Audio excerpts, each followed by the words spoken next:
Dios continuamente, hermano. No importa la circunstancia, no me voy a cansar de repetirte en este día. Hay alguien que necesita escuchar que tú estás en los pensamientos de Dios, que tu familia está en los pensamientos de Dios, que tus hijos están en los pensamientos de Dios, que tú estás bajo la sombra del Altísimo si te has abrigado en Él. Hay gente que necesita escuchar esto. Es tiempo de que sueltes el desánimo. Es tiempo de que salgas de la casa, que vayas a la casa de Jehová a adorar y a bendecir su nombre. Es tiempo de que dejes la letanía que tienes y te metas con Dios nuevamente. Es tiempo de reconciliarte con Dios, para que estés en sus pensamientos.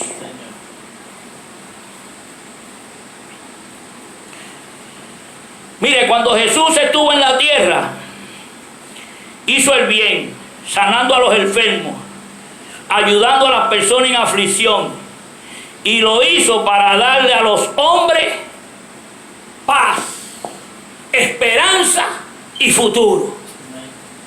O sea, Dios manda a Jesús y Jesús empieza a sanar a los enfermos, a liberar a los oprimidos, empieza a traer a los que estaban afligidos, los empieza a sanar, ayudando a las personas que estaban afligidas en todas situaciones. Por eso Jesús decía: el reino de los cielos se ha acercado a vosotros. El mismo Dios estaba entre nosotros. ¿Estaba la humanidad en los pensamientos de Dios, sí o no? ¿Estaba la humanidad en sus pensamientos? ¿Para qué? Para darnos paz, para darnos la esperanza. ¿Cuál es la esperanza? ¿Cuál es la esperanza? La esperanza está muy clara en el libro de Romanos capítulo 10, verso 9 y verso 10. Comenzando dice: y esta es la esperanza que tenemos, que si creyeres en tu corazón que Jesucristo es el Señor y que Dios le levantó de los muertos, serás salvo. Porque con la boca se confiesa para salvación, mas con el corazón se cree para justicia. ¿No hay esperanza en esa palabra, mi hermano? Hay esperanza y hay promesa. 3:16 de Juan: porque de tal manera amó Dios al mundo que ha enviado a su Hijo unigénito, para que todo aquel que en Él crea no se pierda, mas tenga la esperanza de vida eterna. Amén. O sea que hay esperanza, hay paz, hay promesas en Dios. Los pensamientos positivos de Dios llevan a la acción. Fue el pensamiento de la reconciliación, uno de los pensamientos positivos de Dios, el que hizo que Dios enviara a su Hijo a la tierra y que Jesús diera su vida en nuestro lugar. Una acción que puede darle a la humanidad enormes posibilidades de desarrollo y una perspectiva eterna en el día de aquí sobre la tierra. Aleluya. Eso sigue ahí vigente, eso no se ha cancelado. Ese es el mejor seguro de vida que puede tener el Hijo de Dios. Porque quizás no tengamos el seguro de la casa, y el seguro de aquello, y el seguro de lo otro, como viven muchos ricos, asegurando sus riquezas, asegurando sus cosas, pero seguro de vida, vida eterna. ¿Tiene el rico? No tiene. No tiene seguro de vida eterna. Sin embargo, usted tiene un seguro de vida eterna. Usted tiene un seguro de vida eterna. Usted tiene un seguro de vida eterna. Todos tenemos un seguro de vida eterna en Cristo Jesús, Señor nuestro. Amén. Ese seguro no vence. El único que lo rompe eres tú. Sí, Señor. Óigalo bien. Ese seguro no tiene caducación. El que lo caduque es usted. La obra más grande de Dios fue esa. Sin embargo, lo más grande de la obra del Señor fue su salvación. De que Jesús sigue siendo la apertura de un camino nuevo y vivo, que ha hecho posible que nosotros, los hombres en carne y sangre, podamos vencer el odio y las enemistades y vencer en nuestra naturaleza, que es la responsable de todos estos conflictos. O sea que la obra de Dios tiene que venir a nuestra vida para que se desaparezca todas esas cosas. Mire lo que escribió, la palabra que el Señor dejó para nosotros también sobre los judíos en el libro de Efesios, En el libro de Efesios, capítulo 24. A ver si lo tengo por aquí, lo guardé o no lo guardé. Ahí está. Dice, ¿por qué? Porque Él es nuestra paz. Y esto me gusta a mí, porque ¿sabes qué? Cuando yo estaba estudiando esto esta mañana y mirando, me encontré a quien en el medio del camino ahí. A los judaístas. A los judistas estos nuevos que están saliendo. Y si con él, mire, y le voy a decir algo, no pelee más con ellos, déle este versículo, mire, yo se lo voy a llevar ya mismo allá. Efesios capítulo 2, verso 4 dice, porque nuestra paz, que de ambos pueblos hizo uno, dice, oiga bien, derribando la pared intermedia de ¿qué? De separación, ¿verdad? Aboliendo, míralo ahí, aboliendo en su carne las enemistades, ¿y qué más dice? La ley de los mandamientos expresados en ordenanza. ¿Para qué? Para crear en sí mismos los dos un solo y nuevo hombre, haciendo la paz. Santo. Entonces, si Dios me dice a mí que la ley y los mandamientos Él los abolió en su carne, Jesús los abolió en su carne, ¿por qué yo tengo que volver al judaísmo y empezar a guardar mandamientos y fiestas que nada me llevan a nada? Mire lo más sencillo, dice, por fin la ley que consistía en mandatos y reglamentos en sí mismo creó a las dos partes por un solo hombre nuevo, y así hizo ¿qué? La paz entre los hombres.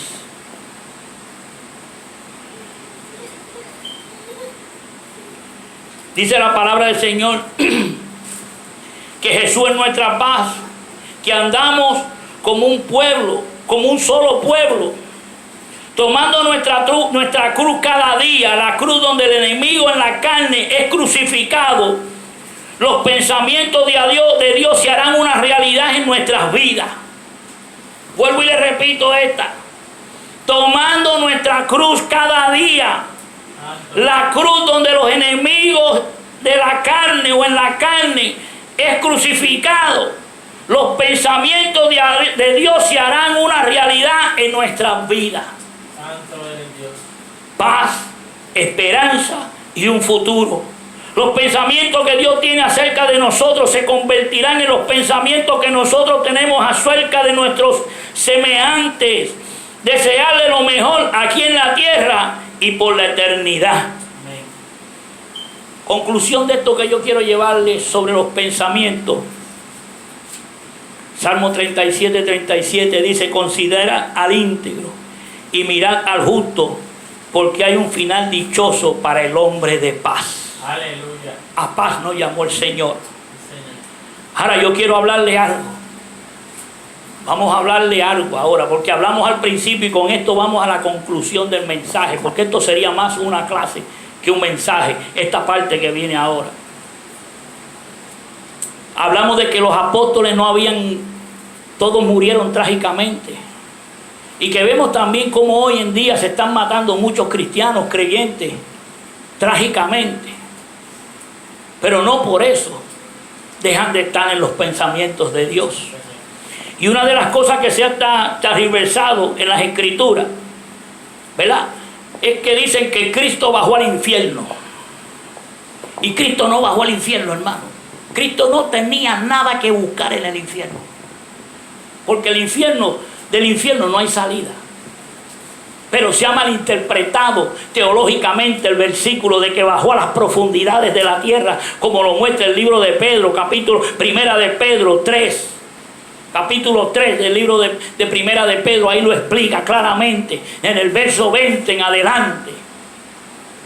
Creo que lo tengo por aquí anotado. Sí, del verso 18 al 20. Entiéndame bien, no deje que nadie le meta la enseñanza o la doctrina de que Cristo bajó al infierno. Él no tenía nada que buscar ahí. Cristo era santo. Cristo era santo. Aleluya. Él no tenía nada que buscar en el infierno. Y vuelvo y te lo digo, aquel que a lo mejor dice, volvió loco el pastor. No tenía nada que buscar. La Biblia no dice que Cristo bajó al infierno, hermano. La Biblia dice que bajó a las profundidades de la tierra. Y en Primera de Pedro, ¿verdad? Primera de Pedro.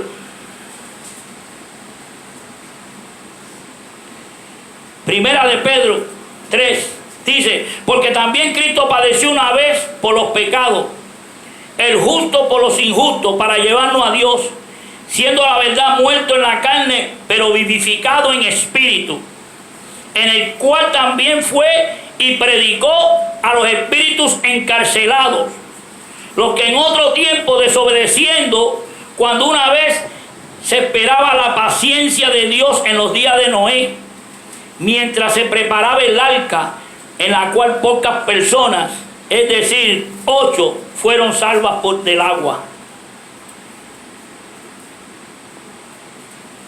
Eso mismo lo podemos confirmar en el libro de Génesis capítulo 6 del 1 al 8. Pero ahora vengo. ¿A dónde fue Cristo entonces? Porque esto es lo que yo quiero que tú entiendas. No nos hemos desviado del tema, estamos en el tema. Estamos en los pensamientos de Dios. La vida eterna que Dios ha prometido está en sus pensamientos. Y yo te voy a enseñar por la palabra que Dios va a cumplir su promesa contigo. Si tú te mantienes fiel, Él la va a cumplir. Él bajó a Hades. El Hades era el lugar donde iban las almas de todos los muertos antes de la cruz de Cristo. Óigalo bien. El Hades era el lugar donde iban las almas de todos los muertos antes de Cristo. Y yo le voy a explicar por qué. Pero este lugar del Hades tenía dos compartimientos distintos que separaban el uno del otro. Era incalzable el uno del otro para cruzar a otro lado. Y el otro lado era un lugar de tormento. Era el destino en lo que todos los que morían en sus propios pecados, la otra sección era el lugar de consolación para aquellos que habían trabajado y bregado y creído a Dios. Por eso es que el Señor nos da la parábola de Lázaro y el rico. El seno de Abraham se conoce como el Hades. Se le llama popularmente. Se divide en dos secciones. Una sección es para las almas que ya habían aceptado a Cristo, ¿verdad? Que habían trabajado como Dios había mandado. Y una sección para aquellos perversos que murieron en pecado, donde era un lugar de tormento. Ahora la pregunta sería, pastor, ¿y entonces por qué estaban ahí? ¿Por qué estaban ahí? ¿Por qué Él bajó ahí? Esa sería la pregunta. Ya mismo yo se la voy a contestar. La palabra Seol proviene del hebreo y del vocablo Hades. Por eso es que dice que bajó al Seol, que es una palabra que viene del vocablo hebreo, Hades, y del griego. Ambos significan exactamente lo mismo: lugar donde moran los espíritus que han separado de sus cuerpos a consecuencia de la muerte física. No es la morada eterna de ellos. Y el lugar de tormento. Aquí hay muchos versos que yo le puedo darle del lugar de tormento. Pero ¿por qué, pastor? Acabe y dígame por qué esos espíritus. Dice Jorge, acabe y dígame, pastor, ¿por qué? Sencillamente porque Cristo tenía que morir en la cruz del Calvario para la redención de pecado. Y como Cristo no había muerto todavía, la promesa no había venido de Génesis que le leí al principio, todavía Cristo no había muerto por la humanidad, no había dado el perdón a la humanidad, no había dado la promesa de esa vida eterna. Entonces cuando Cristo muere, Él va a cumplir esa promesa y a sacar a los espíritus que estaban allí, que habían conocido a Dios y habían trabajado como Dios le había ordenado. O sea que cuando Cristo muere, la redención viene. Aleluya. Y por eso Él baja allí. Él no fue a predicarle a los que estaban en el infierno, y esas eran almas perdidas. Él fue a buscar a Abraham, Él fue a buscar a Josué, Él fue a buscar a toda esa gente que murieron sirviéndole, trabajándole a Él, a Pedro, al apóstol Pablo, a Santiago, a Juan, a todos aquellos que han muerto en Cristo Jesús. Y una de las cosas que a veces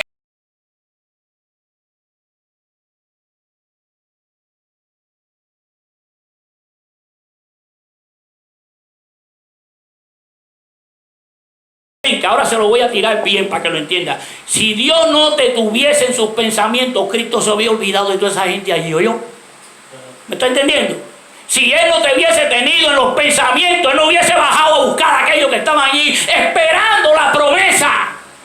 Porque estaban esperando la promesa pacientemente en un lugar que se puede llamar paraíso. Espesos espíritus que le pertenecían a Dios estaban allí cómodamente esperando la promesa del que había prometido que un día vendría un Salvador del mundo, que un día uno derramaría su sangre y un día obtendrían la vida eterna y estarían con Él. Allí fue a buscar a su gente. Por eso le dijo al que estaba al lado de Él en la cruz: de cierto te digo que hoy estarás conmigo en el paraíso. Símbolo del Hades. Hoy mismo estarás conmigo en el Hades. Santo Dios. En el lugar donde estaban los espíritus que habían muerto en Cristo. 4 lo dice. Habla de eso, de que Él padeció en la carne por nosotros. Sí, Señor. Y que terminó con el pecado. Terminó con el pecado. Terminó con el pecado el Señor. Aleluya. Y bendito sea su nombre. Porque Dios es bueno, hermano. Dios promete y cumple. Amén. Dios no es como los hombres que prometen y no cumplen. Eso es así. Dios promete y cumple y no se olvide. Usted está en los pensamientos de Dios y esa promesa de vida eterna. Gloria a Dios. Ya el Hades no está ahí. Ahora vamos directo a su presencia. Aleluya. Porque ya hubo redención de pecado. Ya hubo uno que murió por ti. Y eso te da pasaje y ciudadanía al reino de los cielos. Aleluya. Estás en los pensamientos de Dios cada día. Ahora, pastor, entonces explique. ¿Quiénes eran los espíritus? ¿Quiénes eran los espíritus, pastor?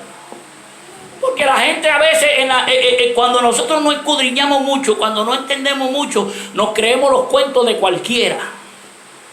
Pero cuando la Biblia se refiere a espíritu, no se está refiriendo al hombre en sí. Porque la Biblia así lo declara, no porque yo me lo estoy inventando, ¿verdad? La Biblia así lo declara. O sea, el destino de este lugar, y yo mismo le voy a decir esto bien claro, el destino de los creyentes de la antigua dispensación que fueron a ese lugar antes de la resurrección de Jesucristo, conoció también como ese lugar de consuelo, el seno de Abraham o paraíso, que aunque formaba parte integrante del Hades, estaba absolutamente separada de ese lugar de tormento. El Hades tenía esas dos secciones muy diferentes y el Señor lo describe de una forma muy precisa, como le hablé en el libro de Lucas capítulo 16, en la parábola de Lázaro. El creyente del Antiguo Testamento miraban el Señor con temor y esperaban salir de allí un día y creían en la resurrección del cuerpo.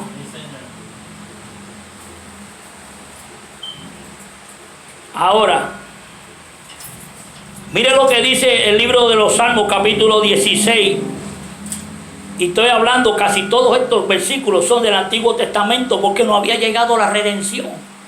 Job capítulo 10 dice: no dejarás mi alma en el Seol, en el Hades, no la vas a dejar ahí. El Salmo 49, 15: Dios redimirá mi vida del poder del Seol, porque Él me tomará consigo. Job capítulo 19, verso 25. Job dijo: yo sé que mi Redentor vive y al fin se levantará sobre el polvo, y después deshecha está mi piel y en mi carne ha de ver a Dios. Amén. Esta gente que no estaban esperando la promesa. El Señor, luego de morir en la cruz, descendió al Hades, al lugar de consuelo, o como también se le domina, seno de Abraham, para proclamar allí que las obras de la expiación había sido consumado. Por eso fue que cuando Jesús se murió en la cruz del Calvario, entregó su espíritu, dijo: consumado es. ¿Está entendiendo? Amén. Consumado es. Estamos en los pensamientos de Dios. Por eso Él dijo esa palabra: ha sido consumada. Y sacar a los creyentes del Antiguo Testamento que habían muerto en la fe y las obras del sacrificio, que solamente eran figuras del verdadero. Ahora, la palabra del Señor dice que en el libro de Hebreos, capítulo 1, no recuerdo el versículo, dice que Él hace a sus ángeles espíritus y a sus ministros como llamas de fuego. Aleluya. Y cuando se está hablando de espíritus, se está hablando de ángeles. Amén. Él no fue a buscar los espíritus allá abajo. Él les predicó a los espíritus encarcelados. ¿Y quiénes eran los espíritus encarcelados? Es que esto tiene su trajín y con esto cerramos. Los espíritus encarcelados que Él le fue a predicar para que supiera, porque Dios no los va a dejar así, suavecito, que en el limbo. Sino que yo me imagino la sorpresa que se llevaron estos espíritus encarcelados, que son aquella gente del libro de Génesis, que murieron en aquella generación preadánica, de Noé, en la generación de Noé, no preadánica, perdón, en la generación de Noé. Todos estos demonios y espíritus y ángeles que estaban cuidando, hicieron todos los desastres que hicieron, ellos fueron a ese lugar de condenación. Esos ángeles caídos fueron allí. Y allí fue Jesús a decirle, ¿sabes qué? Se perdieron el reino. Perdieron la oportunidad. He resucitado, he vencido la muerte y vine a decir solo, nos vemos. Porque esa fue la paga del pecado. La paga del pecado es muerte. Pero tú vives en los pensamientos de Dios. Y cuando nos toque partir un día, estaremos delante de su presencia. Nos ponemos de pie en esta mañana. Le damos gracias al Señor. Gracias, Señor. Padre Santo, Dios amado, bendecimos su nombre en esta mañana y alabamos su nombre. Permita, Señor, que lo que hemos hablado, Señor, llene nuestros corazones de confianza, de paz, de esperanza. Que no seamos como aquellos que no tienen esperanza, sino que vivamos en completa paz, en completa armonía, sabiendo que usted tiene todos nuestros seres queridos, todas nuestras vidas en sus pensamientos, Señor. Ayúdenos a entender lo que no podamos entender a través de la acción del Espíritu Santo. Cada palabra que ha salido de mi boca, que sea suya, Señor, y usted se la explique si no la han podido entender, Señor. Y le damos gracia, le damos honra, le damos honor y le damos alabanza porque suyas son. Y todo se lo pedimos en el nombre de Jesús. Amén. Le damos gracias al Señor en esta tarde. Saludamos a todos los hermanos que nos sintonizan a través de la página Karen Santos de Pavón, pastora de la iglesia Éxodo 1321, y también a través de la página Éxodo 1321, iglesia Éxodo Ocala. La puede buscar así en Facebook. Y en YouTube estamos bajo el nombre de Pastores Willy y Karen Pavón. Vamos a estar también esto, lo que van a ofrendar, pues poner las ofrendas allá. Mi amor, ponme esas ofrendas allí, por favor. Bendito el nombre poderoso de Jesús. Y le damos gracias al Señor porque Dios ha sido bueno con nosotros. Amén. Le mandamos un saludo a nuestra hermana Bexi, que nos está viendo. Esperamos que te mejores.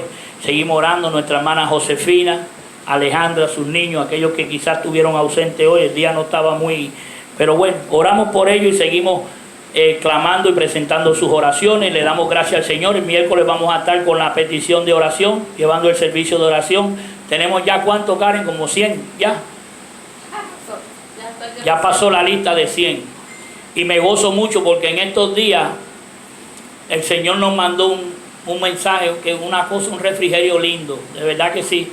Nos llenó de alegría una hermana que escribió a Karen y le dijo que, ¿sabe?, le estaba dando la gracia a la iglesia y a nosotros como pastores por nuestra humildad y el esmero y el esfuerzo y el empeño y el compromiso que poníamos en orar por las necesidades de cada uno de ustedes. Éramos la única iglesia. Amén. Dice ella que deben de haber, sí, de que ella conozca pues a una, porque deben de haber más iglesias que quizás están en ese mismo espíritu, pero decía que era la única iglesia que ella conocía que sacaba un servicio al aire en vivo para orar por los hermanos, por su nombre y en la lista. Así que le damos gracias al Señor y toda honra y toda gloria le pertenece al Señor. Amén. Le damos gracias al Señor por el milagro de Ben. Este señor amigo de una amiga, del esposo de una amiga de Karen, americano. Ella dice que él desde que pusieron ese riñón tiene como una gana de vivir. Gloria a Dios. Y esto sí es un milagro de Dios, porque él tenía la necesidad de un riñón. Y mi cuñado, el pastor Ángel Ortiz, que quizás nos está viendo, pasó por eso. Y él tuvo que esperar una lista larga y un proceso largo. Y gracias a Dios, pues Dios completó el milagro, ¿verdad? Y no solamente eso, sino que había que buscar uno que compartiera con él, que fuera compartible con él. Y no se encontró casi nadie de la familia, nada más que su hermana. Gracias al Señor, su hermana se lo donó. Y gracias a Dios nuestro pastor está contento y en plena salud. Pero ven, yo no sé cómo Dios hizo un milagro tan increíble y tan rápido. Porque él hace un mes y medio más o menos que... No, había llevado unos cuantos meses. Ya unos cuantos meses, y esas listas a veces son de años. Creo que mi cuñado tuvo como 3 años en diálisis, o 2 años y pico en diálisis. Y de la noche a la mañana apareció un riñón, y no solamente que apareció el riñón, sino que era compatible con él y se lo pusieron. Y el hombre está recuperándose y gozoso. Aleluya. Eso es lo que hace Dios cuando se ora, cuando se le pide, cuando se le clama y cuando le creemos a Dios. Amén. Y esa es la recompensa nuestra como iglesia, de ver cómo Dios se glorifica en medio de un pueblo que le ama y un pueblo que clama. Así que le damos al Señor gracias, le mandamos saludos a la hermana Carmen, también le mandamos saludos a todos aquellos hermanos que quizás no están aquí, a Paquito, a Alicia, a Paquitín, a Xavier, bueno, todos los hermanos que nos hacen falta aquí. Bendito sea el nombre de Jesús. Padre, le damos gracias en esta mañana, Señor, que este mensaje haya sido de bendición para cada uno de nosotros. Y ahora que nos vamos de este lugar, no nos vamos de su presencia, que su presencia siga con nosotros y llévenos con bien al lugar que vamos a partir, que es la iglesia de la pastora Miriam y el pastor Edgar, la iglesia Transformadores de Águila, donde vamos a compartir con ellos en esta tarde, ya que el domingo pasado no pudimos estar. Que la paz de Dios llene sus hogares, sus vidas y bendiciones para todos. Estamos despedidos y el pueblo de Dios dice amén.